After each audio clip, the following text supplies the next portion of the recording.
Good evening. President Trump has said tonight he's not happy with the way that talks with Iran have been going, but he still wants to secure a deal. More talks are planned next week, overshadowed by the threat of U.S. strikes. With American forces built up in the region, Britain has closed its embassy in Iran and also moved some diplomatic staff and their families from Tel Aviv in Israel. The U.S. Embassy in Israel earlier urged staff to leave now if they want to, joining other nations in encouraging people to go. Let's go live now to our U.S. correspondent, David Blevins, who is in Washington. David, obviously the U.S. president has mentioned attacking Iran for quite a while now. Do you get the sense, is there a sense in Washington that things are escalating? Well, there is one word we are hearing rather often from the president, and that is the word but. He says he's not happy with Iran, but not rushing to conclusions. Instead, he's going to wait for further discussions to take place. He says he would love not to attack Iran, but in his words, sometimes you have to. And also adds that it would be wonderful if Iran negotiated in good faith, but right now they're not getting there. That's what the president has had to say. He's on his way to Texas to take part in an energy event there. But let's just listen to what he said leaving the White House a short time ago. Well, we haven't made a final decision. We're not exactly happy with the way they negotiated.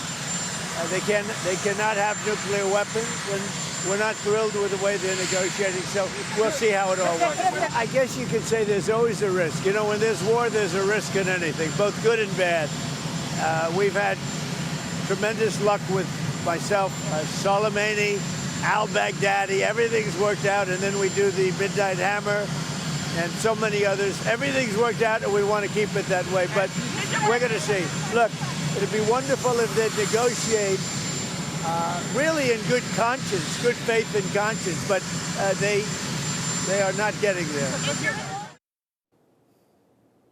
So the President of the United States sounds like a man who is undecided right now. But of course, we've been hearing conflicting messages for quite some time. 9 months ago, he said Iran's nuclear capability had been completely obliterated. Now he's expressing concern about its nuclear capability. A month ago, he told people in Iran to keep protesting and said help was on the way. That help never arrived. And just this week, during his State of the Union address, he said he needed to hear sacred words from Iran that they were not going to build a nuclear bomb. Of course, Iran has been saying that for a long time now, but there is intense speculation that a strike could be imminent because of the largest build-up of the US military in that region since the invasion of Iraq back in 2003, and because various nations are advising their diplomatic staff to leave if they have the opportunity or while they have the opportunity to do so.